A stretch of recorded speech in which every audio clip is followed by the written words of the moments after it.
الحمد لله رب العالمين، الصلاة والسلام على أشرف الأنبياء والمرسلين نبينا محمد وعلى آله وصحبه أجمعين. قال الإمام النووي رحمه الله تعالى: باب الخوف. قال الله تعالى: وإياي فارهبون. وقال تعالى: إن بطش ربك لشديد. وقال تعالى: وكذلك أخذ ربك إذا أخذ القرى وهي ظالمة إن أخذه أليم شديد. إن في ذلك لآية لمن خاف عذاب الآخرة، ذلك يوم مجموع له الناس وذلك يوم مشهود. وقال تعالى: ويحذركم الله نفسه. وقال تعالى: ولمن خاف مقام ربه جنتان. وعن ابن مسعود رضي الله عنه قال: حدثنا رسول الله صلى الله عليه وسلم وهو الصادق المصدوق: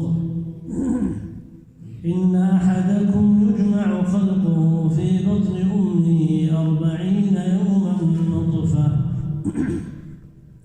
ثم يكون علقة مثل ذلك، ثم يكون مضغة مثل ذلك، ثم يرسل الملك فينفخ فيه الروح، ويؤمر ب4 كلمات: بكتب رزقه وأجله وعمله وشقي أو سعيد.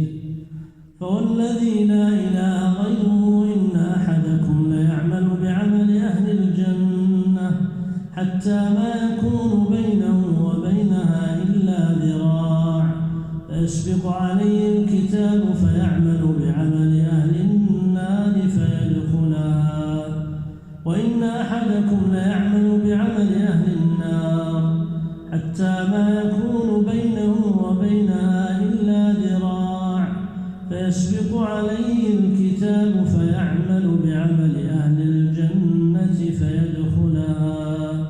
متفق عليه. وعنه رضي الله عنه قال: قال رسول الله صلى الله عليه وسلم: يؤتى بجهنم يومئذ لها 70,000 زمام، مع كل زمام 70,000 ملك يجرونها.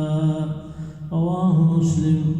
وعن النعمان بن بشير رضي الله عنه قال: سمعت رسول الله صلى الله عليه وسلم يقول: إن أهون أهل النار عذابا يوم القيامة لرجل يوضع في أخنص قدميه جمرتان يغلي منهما دماغه، ما يرى أن أحدا أشد منه عذابا